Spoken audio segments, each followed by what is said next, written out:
Hello and welcome to Charm City Soccer Cast. My name is Jordan, and we talk all things Baltimore soccer here on this podcast, hence the name.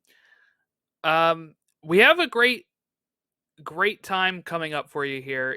If you remember, back in October, I had Nicholas Seiler from Baltimore City FC on. They were a brand new team in Baltimore at the time, and had already won a season, and then they got to the final again and lost to Columbia FC. Now they're playing in the Rowland Cup, which is the old Maryland Cup. Really hard to find a lot of information on like scores and such when I'm looking it up, but they had a game, they won. They're going to be playing again this weekend against Columbia FC in a rematch of the two finals that they had in their league before. But we have Matthew Burns, who's going to be joining us. He's a player on the club, and so is Daniel Greiner, and he is the captain and the goal scorer of the last game that they played last weekend. So we have an interview with them that's coming up in just a few moments here. It's going to dive into how they became aware of the club, what an average week is like preparing for a game, talking about the cup match that they just played, and kind of looking ahead to 2024 and to beyond for the club. And yeah, so that's where we're going to go next. So I just want to thank Nick and Matthew and Daniel for coming on to talk with the club, and hopefully we do a lot more content with Baltimore City FC as the season wears on. I know I'm trying to get to a game later this year. But sit back, relax, and enjoy our interview with Matt and Dan. All right, and we are now back with Matt Burns and Dan Greiner with players of Baltimore City Football Club. Welcome to the show, guys. Thanks, Jordan. All right. So, yeah, go ahead. Sorry. So I guess if you guys wanted to share what position you play or what numbers you wear for the club. Yeah, I can start. I play right mid or outside winger, and I usually wear number 3. And then I play usually in the midfield. I can play center D mid or attacking mid, and I wear number 11. All right, great. Well, thank you guys for jumping on to talk here. I have a few questions as I don't think many people are aware of some of this, lower pyramid soccer that happens in the city. The most play I think that gets on Baltimore fans' radar are the Blast. I know I hear interviews with Blast coaches and stuff on the radio and all that, but so I thought it'd be great if you guys could maybe share. I had an interview with Nick from the club before, but if you guys could kind of share, we'll start with you, Matt. How you became aware of the club, since it is such a new club, and kind of how you got involved with it. Yeah, I'm actually pretty good friends with Nick, who helped create the club back beginning of last year. So I knew kind of from the beginning that he was trying to start this and build it into what it is today. And so I just kind of got a jump right. I told him I was interested in playing, and I've played with him in the past, just like recreationally. So yeah, I kind of just jumped in right when he started it off. Great. Dan, how about you? How did you get involved? Similar way. So I'm actually Matt's cousin. Mm-hmm. I moved to Baltimore about when I got here. I was like, yeah, I'm looking to play some soccer.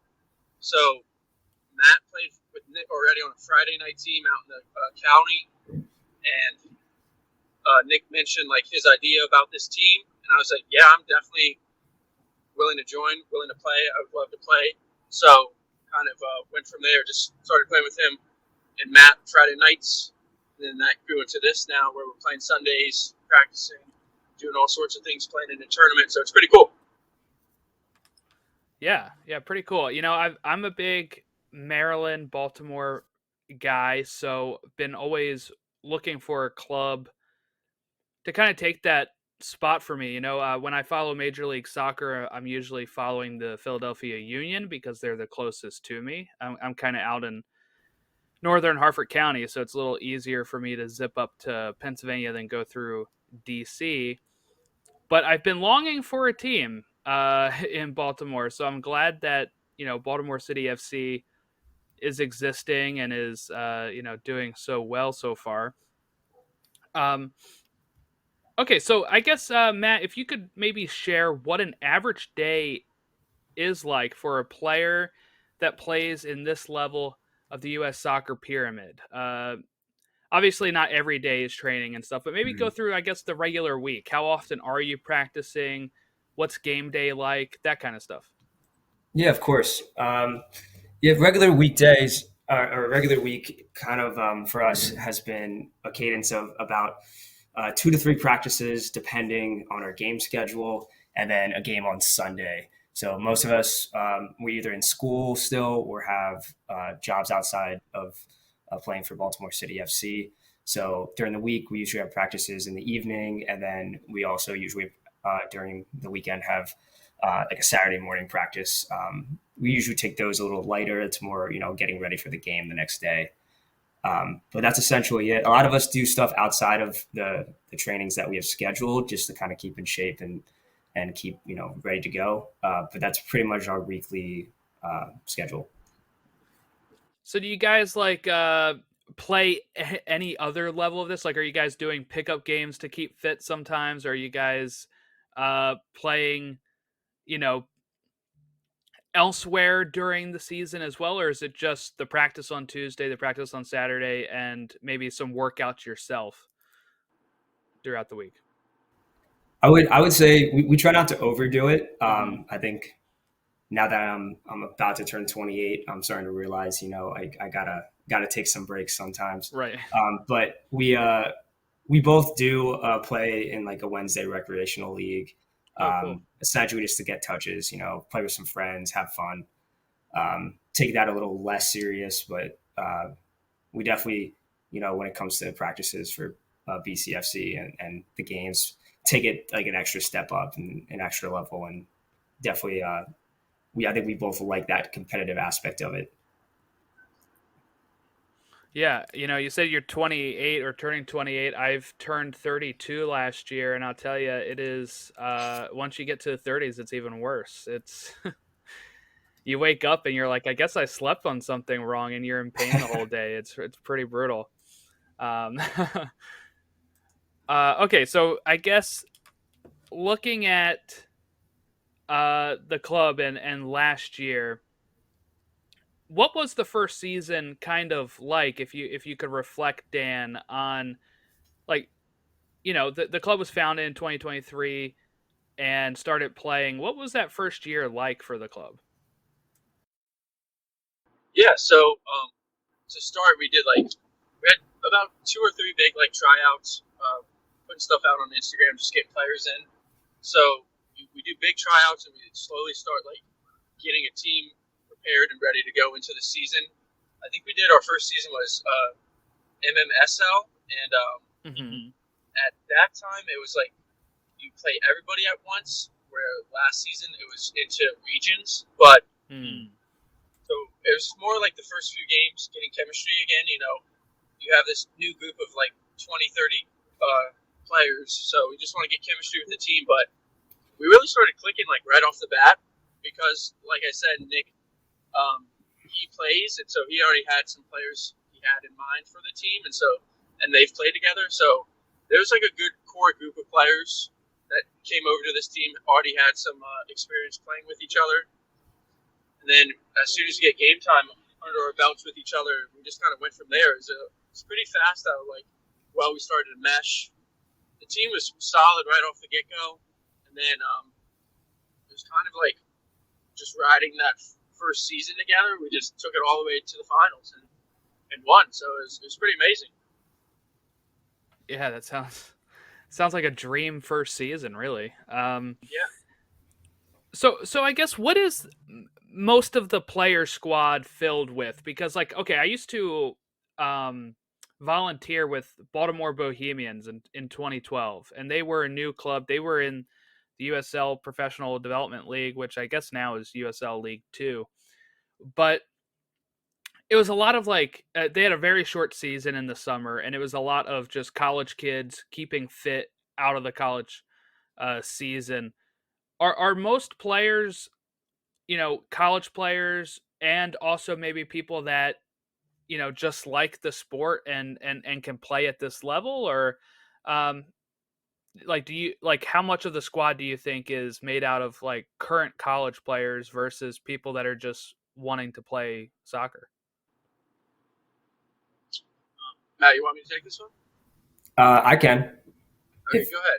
Yeah, I would say most of our squad is either current college players or past college players. So um, I would say the majority are probably either current college or in that age group, a little bit Okay. younger. Yeah. I think Dan and I are more of the senior kind of veterans on the team, at least age wise. So I would say like if we had to go with an average, we're probably looking at like just out of college 23 is kind of what our general demographic for the team is. But a lot of us do have that college experience, or at least to that level Right. of play. So it is kind of nice, like going into it knowing that like these players all have like a level of play that they're striving to hit, and we don't have to kind of like do the basics anymore. This is all like just elevating the game past what we currently already know. So Great. Yeah. No, that's pretty cool. Just being able to keep playing after college and play in some important games like the Rowland Cup, which I wasn't actually too familiar with before this, and it is tough finding some actual information about results and stuff. But it is like a very old tournament. I read it was like started in like the early 1900s, I believe it was. But I see here last week you guys played against the Kickers, and it was a 1-1 final score, and you guys won through penalties. Um, so I guess how is this cup going? Because I think I read they're all at Columbia Cedar Lane. Is that where all the games are being played at? I believe so. Yes. Cool. So I guess how was that game against the Kickers, and um, uh, like how was their level of play? Pretty similar to what you would expect playing in the league, like the Maryland League last year, or were they, any different level of opponents? So they were like, I asked Nick this question kind of like after the game because I had the same kind of idea, like what league do they play in? So they're in the Super League, and it's pretty much like it was like MSL, maybe a little bit better, a little bit quicker. Of course, like the more you go up, I think the Mm-hmm. faster it gets. But it was like pretty even. The new thing with us is like we're doing the winter season now, so we got some new players over the winter, and again, it's just about like adding those pieces into the team because our plans, I think, Matt, next season, what league are we in? Next season, we're going to EPSL. Okay, so yeah, we just tried to add some more talent, so we added more pieces, and now we just got to gel again. But I think it came together. The first half was a little bit like rough; we weren't finishing, but came the second half, we really started to like kind of become a team, kind of pass the ball around, get some options, get some opportunities on goal. But yeah, no, I think pretty even squad for like Super League. I know originally like the MMSL had a ton of players, and then it like kind of split into the Super League and the MMSL. So I think they're, I would say, average. So I guess my question is because I couldn't find information on when the goals scored and stuff. Were you guys down and then came back, or did you guys have the lead and give up a goal? No, we had the lead and then we Okay. gave up a goal. probably in like the last 5 seconds of the game. Oh Um, wow. yeah, it was a heartbreaker, but we ended up winning in PKs. So at the end of the day, we won, and that's kind of what mattered. But I like Does that Dan. go Dan does that go extra time or did you go straight to pens? straight to PKs. Oh wow. Yeah, Okay. straight to PKs. Yeah, they had a But game afterwards, so they were time crunched. yeah, Right, since it's all on the same fields. yeah. Dan Yeah, skipped over the fact that he was the one that scored the goal. So I didn't. I'll give I him the was going hype to that he ask you. deserves there. I was going to ask who scored that goal. It was pretty Yeah. close. That's great. So we have the goal scorer on here. That's even better. Mhm. There we go. Okay, so I see you guys have Columbia FC coming up, and it's back on Sunday. It looks like around 1:00 at Columbia Cedar Lane Park. Do you guys know anything about them going in? Like, did you guys get to see their game at all from when they We have were a playing? lot of experience with Columbia FC. Oh, really? Yeah, they're probably our unofficial rival so far, even though we're such a young team. Mainly because first season in the MSSL, our first season, that was the team we played in the final that we beat. Oh, okay. Yeah, we played Columbia, and then obviously they're in our league, so we play them during the regular season at least once. And then this fall season, we actually played them again in the final, and they beat us that time. That's both right. In, That's right. both in PKs. So this is going to be a fun one for us this weekend for sure. Yeah, it was a little upsetting to play a team that we kind of always play. I thought it'd be cool to play somebody we normally don't play. Yeah.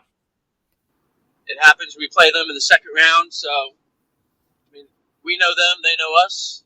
We added a few pieces. Hopefully, it tilts the advantage our way. So. Yeah, so no, that's pretty cool. Little rivalry budding there. I forgot that it was a rematch of the finals. So that's pretty funny.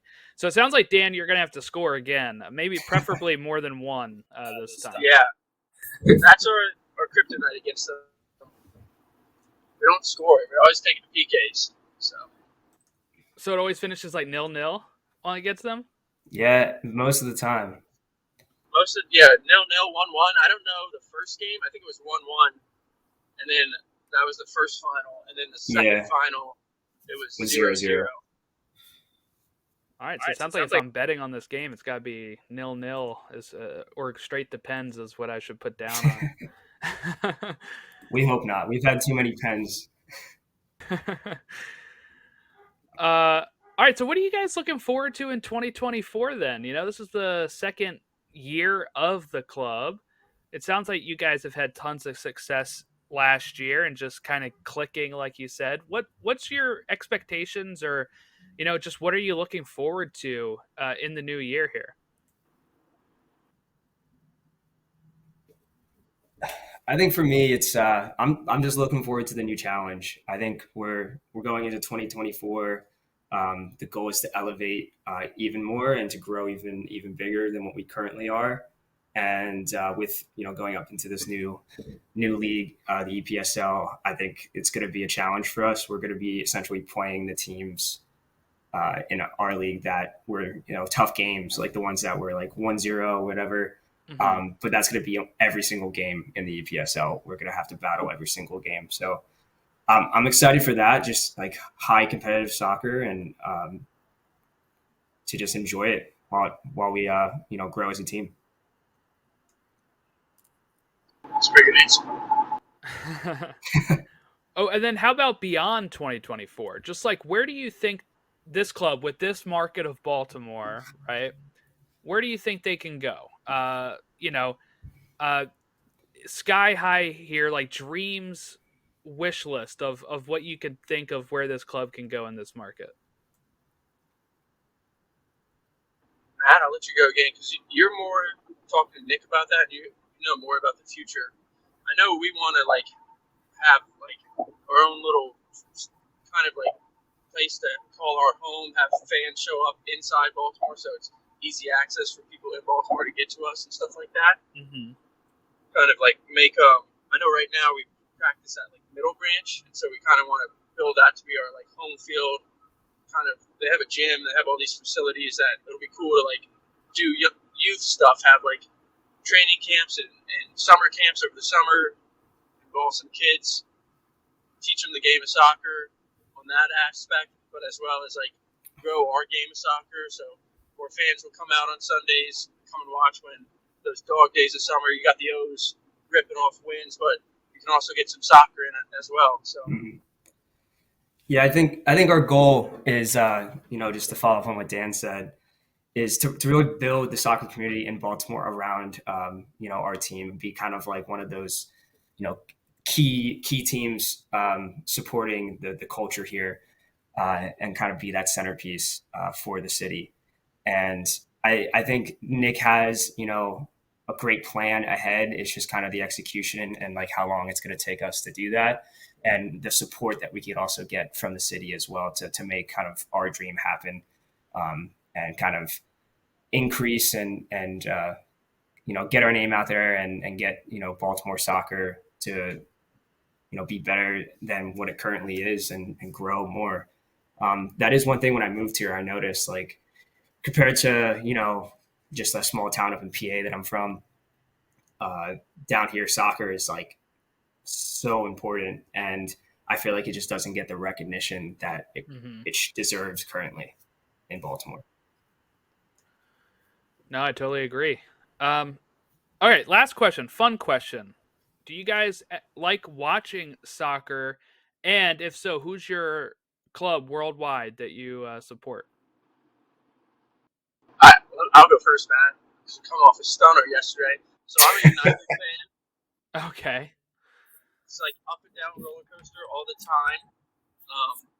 Watching the game yesterday, I knew they were going to come back after we like subbed on Maguire, subbed on Johnny Evans. I'm like, we're just playing for the win. They're going to like we did. We push all the way up the field, counter attack. We get scored on. But Manu was like, that was world class by him at the end. So, but I love watching soccer. I like watching it all throughout the week. I love when the Prem is on during the week. You can watch it like after work if you end early. And I love going out in the city because my brother, he's a huge Arsenal fan. So we go to Abbey Burger. I'll support him in that. But I just like the beer while watching them kind of lose some days. Nothing wrong with that. But no, I love watching soccer. So. Yeah, I would agree. Obviously, playing soccer, watching it is just as fun. Supporting your team. My favorite team is actually AC Milan. Diehard AC Milan fan. Nice. I started, really following them back when like Ronaldinho was there, and then obviously, the past 10 years were not our best 10 years, but we have recently, have the comeback, and we had the Serie A 2 years ago. We got second place last year. Got and Pulisic, yeah. Now we got Pulisic. We have Musa. We're bringing in all the Americans, so that's exciting to watch, and excited to see them succeeding in Italy, and also on my favorite team. So it's definitely something that I look forward to. Especially they have a game tomorrow at 12, so I'm excited for that. But when I'm not watching them, I'm watching someone else. I'm a big Prem fan. I like watching the competition in the Prem. It's very like a high level, and I try to support Arsenal when I do watch, just support Austin, because I know he's so into them. So it's fun to watch with him and watch with Dan, and have the camaraderie. Yeah, my dad's an Arsenal fan, so have a connection there. That my dad likes watching Arsenal. I started watching Chelsea when Michael Ballack was playing back in the day. So I'm a Chelsea fan. I don't follow them as much as I used to, in the sense of like I used to get really into it. But I started focusing more on domestic soccer later in my life. But I did see AC Milan versus Chelsea in Baltimore at Raven Stadium. They played there in 2009. So that was like probably the second game I ever went to. So that was pretty cool. All right. So, sorry, Dan, go ahead. I was gonna say I do enjoy when you get those like overseas games coming to MAT. I think I've seen I know last year they had Arsenal versus. Everton. Yeah, I went to Everton. that. Yep. Yeah, I went to that one. I've seen in FedEx Field. I've seen Barca and United play, Real Madrid, United. Um, I think there was a USA game at M&T a while back that we went to. So yeah, I love when you get soccer on over at M&T.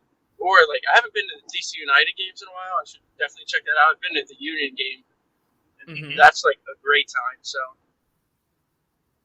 yeah, my dad's a DC United fan too, so I took him there for his birthday to the new stadium when it opened up. So that was pretty cool. And we went to the MLS skills competition last year Oh, cool. at Audi Fields. That was really cool. But yeah, no, I just want to thank you guys for coming on to the podcast here. Would any of you be wanting to share your social medias if you have any, or best way to follow the club or support the club if you're a local Baltimore resident? Yeah, of course. Best way to follow the club, follow us on Instagram. Everything gets posted there, game times, highlights, scores, stuff like that. The handle is just Baltimore City FC 23. So if you just follow us there, that's the best way to follow us. You can follow my Instagram. I post about Baltimore City FC all the time too. And my handle is just mburns396. But yeah, follow me, follow the team, and keep up with how we're going to do in 2024. yeah, I would check them out. I'm pretty dead on social media, so go to Matt, go to Baltimore City FC. You get all your information, and they put out little clips and stuff like that. Nick does a lot of work with that, and all our sponsors are on there, so you can check them out if you're ever in the city. You want to grab a beer. We're sponsored by Guilford Hall, so check them out. It's an awesome spot to grab a beer. All right, and that was our interview with Matt and Dan from Baltimore City FC. I just want to thank them again for coming on to the show. Really appreciated their insight on how it is to be a player on this level of the U.S. soccer pyramid. I think it's a lot of fun being able to chat about that. And just kind of throwing that fun question in at the end that I didn't have in my notes. I just kind of winged it there with, if they like watching soccer and who their club is, because I think that can tell you a lot about people, or, kind of make them more relatable. You might be listening and be a Manchester United fan with Dan. You might be a AC Milan fan with Matt, and or you might be a Chelsea fan inside with me. But just want to thank them again. Make sure you go follow the club. If you are a local Baltimore fan, let's try to support this team as much as we can. I'm trying to get as much content about this club out there throughout the course as we get ready for the season that is coming up in April. Yeah, so hoping to get more stuff going on with the club. Hopefully, we'll have a good time with that.